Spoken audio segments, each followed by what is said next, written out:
এখন বাতাসিয়া লুপে রয়েছি, হ্যাঁ, একটু লুপ করে ঘুরে ঘুরে দেখাচ্ছি। কিন্তু ব্যাপারটা হচ্ছে টুপি পরে আমাকে খুব একটা ভালো লাগে না, কিন্তু তবুও আমি কিন্তু টুপি পরেছি, কারণ এটা হচ্ছে দার্জিলিং। এখানে যদি টুপি না পরি, টুপি ছাড়া তুলেছি, কিন্তু টুপি পরে আমি মানে আমার এই টুপিটা একদম ভালো লাগছে না, কিন্তু বর্তমানে এই টুপিটাই আমার কাছে রয়েছে, আমি তাই এই টুপিটা পরেছি। তো তোমরা কমেন্ট করে জানাও যে আমার এই টুপিটা পরে আমাকে কেমন লাগছে। আমার কিন্তু একটুও ভালো লাগছে না। আর আমার পেজটা ফলো করে দিও, দিক পরিবর্তন, আর আমার ইউটিউব চ্যানেল দিক পরিবর্তন। যদি ভালো লাগে তাহলে সাবস্ক্রাইব করে আমার সঙ্গে থাকো।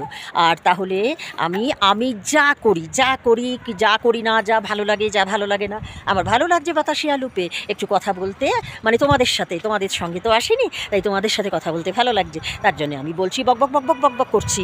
কি করব? তো এই ধরনের যখন যেমন আমার ভালো লাগা, হ্যাঁ খারাপ লাগাও শেয়ার করি আমি। যখন যেটা ভালো লাগবে তখন সেটা তোমাদের সঙ্গে শেয়ার করব, আর তোমরা দেখতে পাবে